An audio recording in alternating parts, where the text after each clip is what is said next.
नमस्कार, मैं नवीन Jaiswal 4PM network में आपका स्वागत है। पंजाब और हरियाणा के किसान दिल्ली की तरफ बढ़ रहे हैं। उन्होंने आह्वान कर रखा है 13 फरवरी को उन्हें 10 दिल्ली मिनट रखना जी पहुंचना आप, है। इससे ज्यादा फिर दिल्ली की बॉर्डर सील कर दी गई है। राजस्थान से लगती हुई बॉर्डर, यूपी से लगती हुई बॉर्डर, विशेष रूप से पंजाब और हरियाणा के किसानों को रोकने के लिए सारी बॉर्डरों को सील कर दिया गया है। सड़कों पर कीलें गाड़ी जा रही है, बैरिकेड्स लगाए जा रहे हैं, सीमेंट डाला जा रहा है, पत्थर डाले जा रहे हैं कि किसान वहां से आगे नहीं बढ़ सके। इसके अलावा हरियाणा में भी किसानों को रोकने की लगातार कोशिश की जा रही है। पुलिस का दबाव भी है। ट्रैक्टरों में डीजल नहीं डाला जा रहा है कि किसान आगे नहीं बढ़ सके। तमाम तरह की कोशिश की जा रही है। इस बीच में सरकार चंडीगढ़ में किसानों से वार्ता भी करने वाली है और सरकार कहीं ना कहीं इस बात को लेकर दबाव में है कि किसान किसी भी तरह से दिल्ली नहीं पहुंचे। दूसरी तरफ किसान अपनी मांगों को लेकर अड़े हुए हैं। एमएसपी पर गारंटी के लिए कानून मांग रहे हैं, दूसरे भी मुकदमे वापस करने की मांग कर रहे हैं। कई तरह की मांगे हैं और पूरे देश की नजर इस पर लगी हुई है कि किसान अब आगे बढ़ते हैं, कहां तक जाते हैं, वो आगे क्या करने वाले हैं और सरकार उन्हें रोकने के लिए पुलिस बल के स्तर पर क्या जतन कर रही है, वार्ता के स्तर पर क्या जतन कर रही है। मेरे साथ बीकेयू के किसान नेता मुकेश नंबरदार जी मौजूद हैं। मुकेश जी, स्वागत है आपका। धन्यवाद जी। मुकेश जी, पूरे देश की नजर लगी हुई है। किसान फिर दिल्ली की तरफ बढ़ रहे हैं। पहले भी किसान मोदी सरकार को एक बार झुका चुके हैं, तीनों कानून वापस लेने के लिए मजबूर कर चुके हैं। साल भर तक आपने घेराबंदी की, किसानों ने दिल्ली की बॉर्डर पर बैठे रहे। अब एक बार फिर वही माहौल है और सरकार रोकने की लगातार कोशिश कर रही है। आप थोड़ा सा अपना परिचय देते हुए, आपके संगठन से जुड़े हैं, क्या देख रहे हैं, थोड़ा सा अपना परिचय देते हुए बताइए कि आप कहाँ पर हैं, वहाँ क्या स्थिति है। मैं Mukesh Chandra Sharma, senior vice president BKU राज्यपाल and media in-charge, member SKM. जब दिल्ली में आंदोलन लड़ा गया था, उसमें 9 दिसंबर 2021 को केंद्र सरकार ने जो बिल तो 3 रद्द कर दिए थे, लोग जो हमारी पेंडिंग मांगे थी, उन्होंने 9 दिसंबर को जो उस टाइम के एग्रीकल्चर चीफ थे संजय अग्रवाल जी ने एक लिखती हमें भरोसा दिया, तब हमने पोस्टपोन किया था आंदोलन, जिसमें हमारी मांगे थी एमएसपी को गारंटी कानून में लाना, जो हमारे आंदोलन चलते हुए देश के अन्य अन्य राज्यों में पर्चे हुए किसानों पे, उनको रद्द करना। फिर तीसरा था खेती बाड़ी सेक्टर को पोल्यूशन से बोर्ड से एक साइड में रखना, बिजली बिल था जो बिजली शोध वो ना लाना। ऐसी मांगे जो हमको सरकार ने लिखती भरोसा दिया था। लेकिन आज क्या हो रहा है जी, इतना टाइम होने के बाद लगभग 2 साल से ऊपर समा जो बीत गया, केंद्र सरकार ने एक बार भी इसकी तरफ कोई भी ध्यान नहीं दिया, जिसकी वजह से पंजाब के 2 फॉर्मों ने आज दोबारा आंदोलन करने की जरूरत उनको पड़ी। अगर केंद्र सरकार किसानों के प्रति, मजदूरों के प्रति थोड़ा भी सोचती, इन 2 सालों में वो जो मांगों इन्होंने मांग रखी, हमारी लिखती भरोसा दिया था मांगने को, लखीमपुर की घटना हुई थी उन दोषियों को सजा दिलाने के लिए, तो आज तक उन्होंने कोई मीटिंग नहीं की एसकेएम से द्वारा। तो मजबूर होकर पंजाब के, हरियाणा के और देश के किसानों को आज दोबारा आंदोलन के रास्ते पे आना पड़ा। मुकेश जी, 2 साल पहले समझौता हुआ था, 2 साल से आप लोग इंतजार कर रहे थे। बीच में क्या कभी कोई वार्ता नहीं हुई या कुछ वार्ताएं हुई और उसका नतीजा नहीं निकला, इसलिए अब आप लोग फिर आंदोलन पर हैं? देखिए, हम समय समय पे बहुत राष्ट्रपति जी के नाम, प्रधानमंत्री जी के नाम जो हमारे मांग पत्र मिलने के लिए डिमांड अपनी रखते रहे, लेकिन केंद्र सरकार ने एक बार भी हमसे वार्ता करने की कोशिश नहीं की। लेकिन हम एसकेएम द्वारा समय समय पे प्रोटेस्ट करके भी राब्ता करने की कोशिश करते रहे, लेकिन उन्होंने कोई भी रिस्पांस नहीं दिया। अब जो आप वार्ता करने की बात आ रही है, चंडीगढ़ में आज वार्ता करने जा रहे हैं, वो वार्ता में क्या होगा, कौन लोग शामिल हो रहे हैं उसमें किसानों की तरफ से?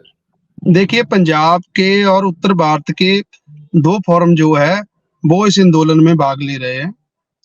उनमें पिछली एक मीटिंग पहले चंडीगढ़ में हो चुकी है, जिसमें किसानों की तरफ से दोनों फोरमों के 5-5 मेंबर शामिल हुए थे और 3 केंद्रीय मंत्री उसमें गए थे। लेकिन कुछ मांगों पे तो उन्होंने थोड़ी रुचि दिखाई, लेकिन जो हमारी मेन मांगे थी, जिसमें एमएसपी को कानून गारंटी के घेरे में लाना, स्वामीनाथन रिपोर्ट लागू करनी। और जो देखिए मोदी सरकार ने पिछले कुछ सालों में देश के चंद कॉर्पोरेट घरानों का कितना बड़ा कर्जा माफ कर दिया। देश के किसान और मजदूर पे उन कॉर्पोरेट घरानों के देखते हुए उनको कुछ बहुत हिस्सा कम कर्जा है, जो कि सरकारों की गलत नीतियों से हमें फसलों के भाव नहीं पूरे मिल रहे थे। उसके कारण जेड़ा देश का कर्जाई किसान हुआ है, देश का मजदूर खेत मजदूर कर्जाई हुआ है। हम मांग करते हैं भी सरकार कर्जे पे एक बार पूर्ण तौर पे लीक कर दे, हमारा कर्जा जो पूरी तरह खत्म हो जाए और किसान थोड़ा खुशहाली के रास्ते पे चल पड़े। ये हमारी 2-3 डिमांडें जो बड़ी है, जिसके अकॉर्डिंग आज मीटिंग होगी। तो आप केंद्र सरकार की नीति देखिए। जो हमारे साथी आंदोलन लड़ रहे हैं, इन्होंने लगभग 2 महीने पहले 13 तारीख की कॉल दी रखी थी। अब उनकी जब पूरी तैयारी हो गई तो केंद्र सरकार उनकी मीटिंग करने आ रही है, और जितनी बड़ी तैयारी पे वो उनको रोकने की तैयारी कर रही है। अगर थोड़ा भी ध्यान उनकी मांगों को पूरा करने के लिए देती तो शायद आज पंजाब और हरियाणा में ये नौबत ना आती।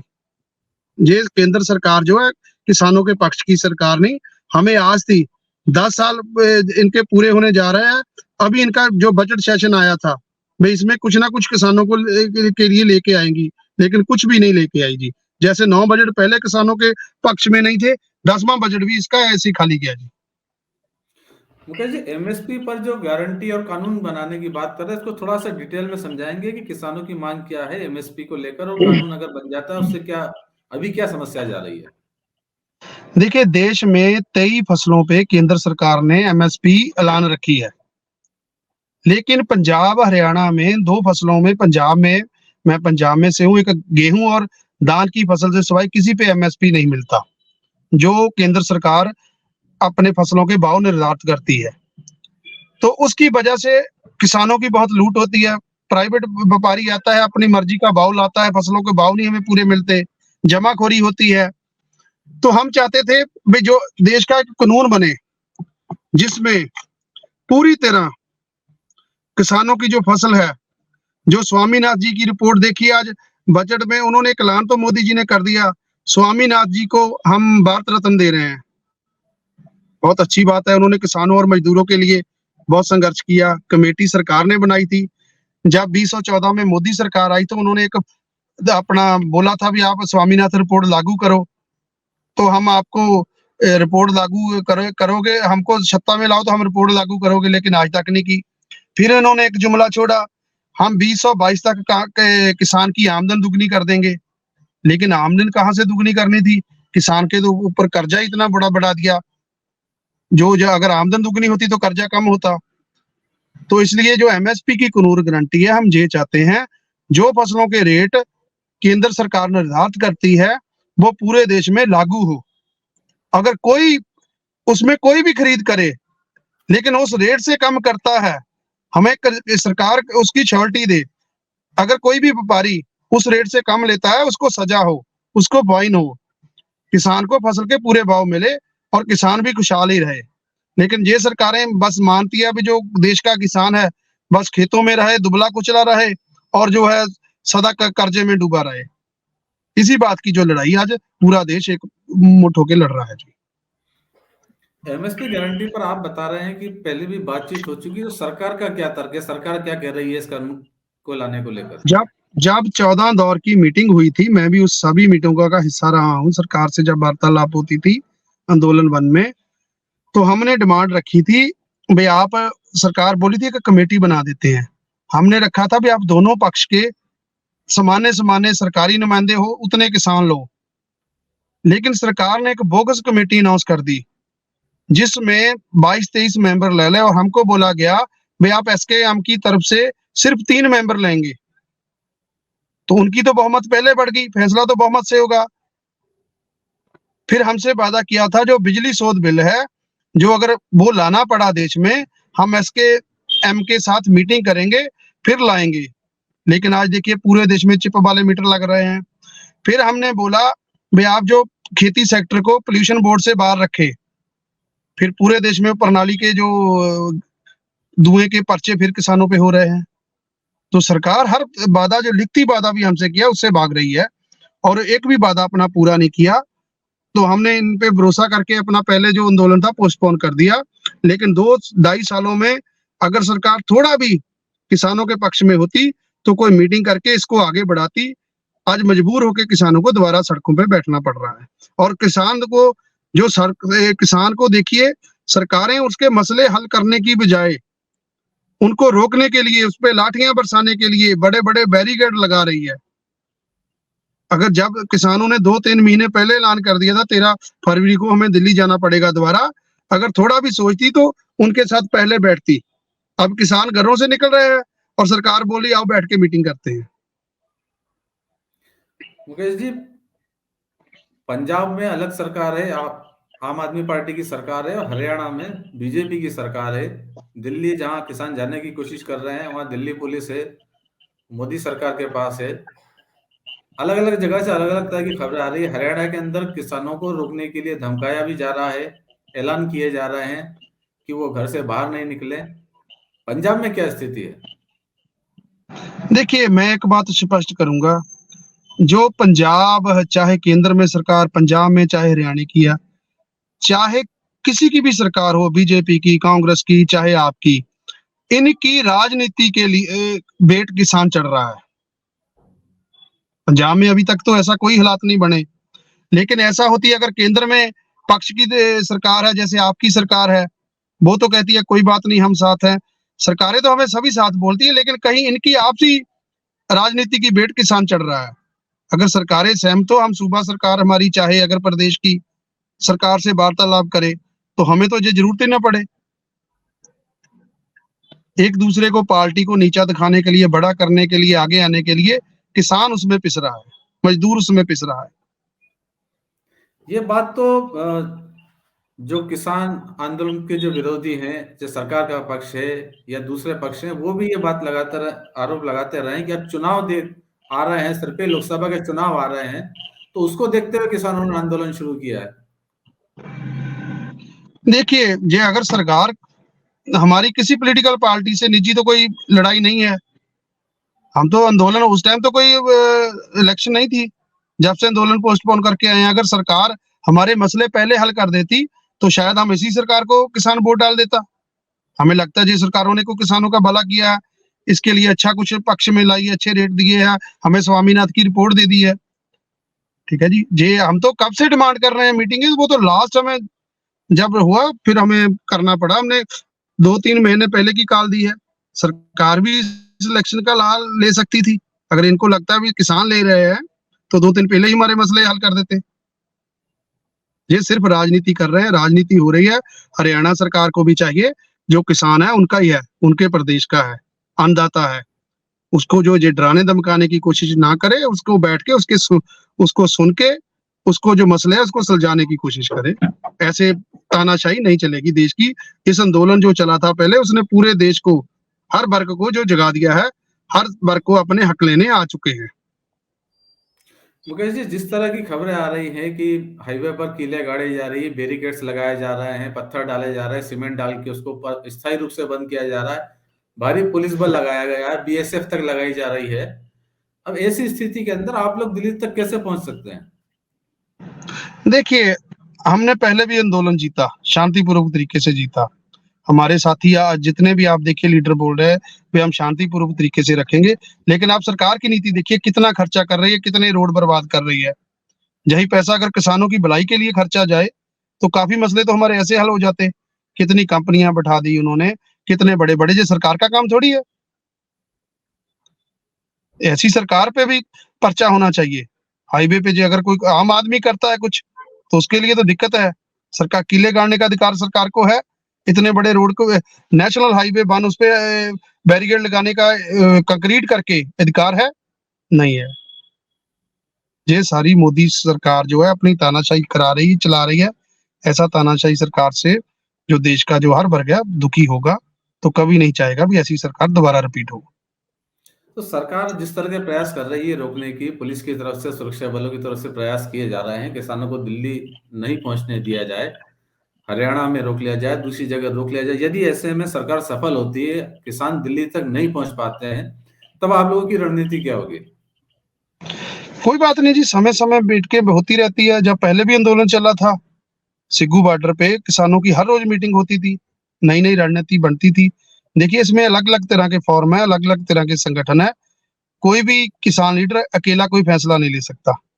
जो रणनीति बनेगी सभी की साझी बनेगी, लेकिन सरकार को ऐसा नहीं चाहिए। सरकार को इनकी सुननी चाहिए और जो जायज मांगे है, जैसे मोदी जी ने पहले किया था, किसान को खेत में से फुर्सत ही नहीं है, हमें कोई शौक थोड़ा है सड़कों पे बैठने का। मोदी जी दिखाए बड़ा दिल। जो किसानों की दो डिमांडें मेन रहती है, 4-5 वो रहती है, लखीमपुरी के दोषियों को सजा दिलाए, जो किसानों पे आंदोलन के पर्चे हुए पूरे भारत में वो रद्द करे, एमएसपी को गारंटी कानून की कमेटी बनाए, वो एक बार बोल दे भी देश के किसान मजदूरों का और किसानों का सारा कर्जा माफ किया। अगर हमारे फसलों की पूरे हमें रेट मिलने शुरू हो जाएगा तो हमारे सिर पे कर्जा कहाँ से आएगा? हमें सरकार की तरफ देखना न पड़े। हम क्या चाहते हैं, अभी किसान जो मेहनत करता है उसकी फसल जो सरकार ही निर्धारित करती है, एमएसपी हम नहीं निर्धारित करते, हमारी डिमांड तो बहुत है, लेकिन जो सरकार निर्धारित करती है वो तो देश के किसानों को मिलनी चाहिए। सरकार अपना फैसला तो लागू करवाए, वो ही फसलों के रेट नहीं मिल रहे तो फिर क्या अच्छा, करे किसान? सड़कों पे आए। यदि आप लोग दिल्ली पहुंचने में सफल हो जाते हैं, दिल्ली पहुंच के आप क्या करेंगे? देखिए अभी 2 फॉर्म चल रहे हैं जिन्होंने जी काल दी रखी है, तो अगर उनसे कुछ भी सरकार धक्केशाही करती है तो मेरे ख्याल देश का हर वर्ग उनके साथ खड़ा होगा। जैसे शांतिपूर्वक तरीके से पहले आंदोलन किया था, लगभग 13 महीने वो आंदोलन चला, पूरे वर्ल्ड में उसकी श्लाघा हुई, तो ऐसे फिर बड़ा आंदोलन होगा तो इसकी बार तो फिर सरकार को बहुत नमोची झेलनी पड़ेगी। मेरा यही सरकार से निवेदन है, इसको तुरंत जो है सरकार ऐलान करे। हमें मीटिंग भी की जरूरत नहीं है। अगर सरकार अभी ऐलान कर दे तो किसान खुशी खुशी अपने घर जाए, अपना काम करे। खेतों में तो काम है, पहले मौसम खराब रहा, अभी तो काम के दिन शुरू हो गए। आप देखिए परिवार छोड़ के, अपने काम छोड़ के किसान सड़कों पे बैठने को मजबूर है। 732 किसान पिछले आंदोलन में हमारा शहीद हो गया। सरकार पता नहीं क्या अभी भी चाहती है जी। आज तक तो 1 मिनट के लिए उनको कोई सहूलत क्या देनी थी जिन परिवारों के किसान शहीद हो गए। केंद्र सरकार ने तो 2 मिनट का उनके लिए मौन भी नहीं रखा। मेरे देश का अन्नदाता है, अपने हकों के लिए लड़ता हुआ बॉर्डर पे शहीद हो गया, भाई 2 मिनट के लिए हम संसद में उनके लिए मौन ही रख ले। ऐसी सरकार है जी। तो क्या आस रखेंगे तानाशाही सरकार से? आज मजबूर होके इतनी ठंड में लोग जा रहे हैं, फिर दोबारा जा रहे हैं। ऐसा नहीं होना चाहिए। सरकार को उनकी बात सुननी चाहिए, जो उनकी मांगे बिल्कुल जायज है। सरकार ने माना है, लिखती भरोसा दिया है। 9 दिसंबर 2021 को जब लिखती हमें लेटर, सरकारी लेटर मिला, तब वहां से आंदोलन पोस्टपोन किया था। वो मांगे हमारी पूरी करे तो हमें कोई दिक्कत, हम क्यों? अब आज जो वार्ता होनी है शाम को मंत्रियों के साथ में, पीयूष गोयल और दूसरे मंत्रियों के साथ में, उससे क्या उम्मीद है आपको, कि लगता है कोई रास्ता निकल सकेगा? देखिए जो स्थिति है, इस स्थिति को देखते हुए हम चाहते हैं, मैं उनसे निवेदन भी करूंगा, उसको तुरंत जो किसानों की जायज मांगे हैं उसको पूरी करके किसानों को उनके घर भेजो, वो भी अपने परिवार के साथ बैठे और अपने खेतों में काम करे और देश का अन्न भंडार भरे। मैं तो यही उम्मीद रखूंगा भी आज जो सरकार है कोई पॉजिटिव फैसला लेके आए। यदि वार्ता में आज कोई नतीजा नहीं निकलता है तो फिर आगे क्या करेंगे? वो फिर सभी किसान बैठेंगे जी। आपने ये देखो, देश का 3 फॉर्म इकट्ठे हुए थे पहले, 487 जथेबंदियां थी, एसकेएम जिसका बना हुआ था। अभी और भी जथेबंदी बड़ी है, फिर सभी बैठ के अपनी राय बनाएंगे। 2 फॉर्म जो लड़ रहे हैं वो अपनी रणनीति बनाएंगे, जो रिजल्ट आएगा उस पर डिस्कस होगी, वैसी वो कॉल देंगे। वैसे देश के और संगठन, चाहे देश का हर वर्ग है, चाहे लोग हैं, उनका भी साथ देंगे। सरकार की नीति पे हमें शक है। अगर सरकार की नीति थोड़ी साफ होती है ना, जब उन्होंने ऐलान किया था तो सरकार तुरंत कार्रवाई में आती, उनसे बैठ के वार्तालाप करती। कुछ मसले सुलझते, कुछ के लिए थोड़ा टाइम भी लगता है, लेकिन जब अब उन्होंने तैयारी कर ली आंदोलन के लिए, तो मीटिंग में तो उधर तो ध्यान नहीं दे रहे। बैरिकेड पे कितने दिनों से दे रहे हैं, कैसे कैसे रोकना है। क्या मेरे दूसरे फोन पे आ रहा है, मेरे रिश्तेदारों के फोन आ रहा है, कोई दिल्ली एयरपोर्ट जा रहा है, कोई उधर से आ रहा है, कईयों को दिक्कत आ रही है, कईयों का सामान ट्रकों में रुका हुआ है, परेशान लोग हो रहे हैं। तो बाद में सारा जो बांडा फोड़ा जाएगा, किसान के सिर पे फोड़ा जाएगा। बैरिकेड सरकार ने लगाए हैं, किसानों को रोक जो रहा है, भी सरकार रोक रही है। मांगे सरकार नहीं मांग रही, जायज मांगे। और बाद में बोलोगे जी जो प्रॉब्लम आ रही है वो किसानों की तरफ से आ रही है। किसानों ने किया है, जो किया, सड़क बंद किया, बैरिकेड सरकार लगा रही है। आप देखिए कल या थ्रू गैस लेके वो ट्रायल कर रही थी, वो किसानों को डराने की कोशिश कर रही है, धमकाने की कोशिश कर रही है। भाई मीटिंग में किसान नेता आएंगे, पहले इतना प्रेशर डाल दो भी वो हाथ जोड़ के बोलेगी जी आपको जैसा ऐसा नहीं चलेगा। किसान नेताओं ने बहुत कुछ सीखा है, बहुत स्ट्रांग है, किसी बात से डरते नहीं है। पूरे जो किसानों की है, मजदूर के हक की बात है, वो सरकार से डट के लड़ाई लड़ेंगे अंदर अपने हकों के लिए। मतलब आप ये मानते हैं कि जिस तरह से सरकार अभी प्रयास कर रही है, किसानों पर दबाव बनाने का प्रयास कर रही है, तो दूसरी तरफ वार्ता की बात भी कर रही है, तो शायद वार्ता से ज्यादा सरकार का ध्यान दूसरे तरीकों पर लगा हुआ है कि किसी तरह से आंदोलन को रुकवा दिया जाए, खत्म करा दिया जाए। देखिए कोई भी चीज डबल मापदंड पे नहीं होती। सरकार डबल मापदंड अपना रही है। एक तरफ तो उनसे वार्तालाप के लिए भी बुला रही है, लोगों की निगाह में सच्चे होने के लिए, दूसरी तरफ अथरू गैस के गोले छेड़ के, बैरिकेड लगा के, उनको गांव गांव में, जैसे आपने बोला हरियाणा में लॉसमेंटे करा रही है, आपके पासपोर्ट रद्द कर दिए जाएंगे, आपका ट्रैक्टर बंद कर दिया जाएगा। एक डराने की, धमकाने की भी कोशिश कर रही है। किसान कभी नहीं डरेगा। किसान खेतों में रहता है, जब बड़े बड़े जानवरों से उसका टकराव होता है, बहुत अलग अलग तरह की परिस्थितियों में वो नहीं डरता, तो सरकार से क्या डरेगा। अब तो देश का किसान एकमुठ है, इसके लिए किसी को अब घबराने की जरूरत नहीं है। हम कोई नजायज मांग नहीं मान रहे, हमारी जायज है, सारी केंद्र सरकार ने मान चुकी है, लिखती है, मेरे पास भी वो लेटर है, सारा लिखती मांग के, तो तभी तो हम लड़ रहे हैं। अगर हमारी नजायज मांगे होती तो हम इतनी क्यों तकलीफ झेलते। बहुत बहुत धन्यवाद मुकेश जी 4 PM से बात करने के लिए, और आगे भी कोई अपडेट होगा तो हम आपसे जरूर बात करेंगे और जानने की कोशिश करेंगे कि आगे क्या चल रहा है आंदोलन में। बहुत बहुत धन्यवाद। धन्यवाद जी, धन्यवाद जी आपका, किसानों की आवाज उठाने के लिए आपका भी बहुत बहुत धन्यवाद जी।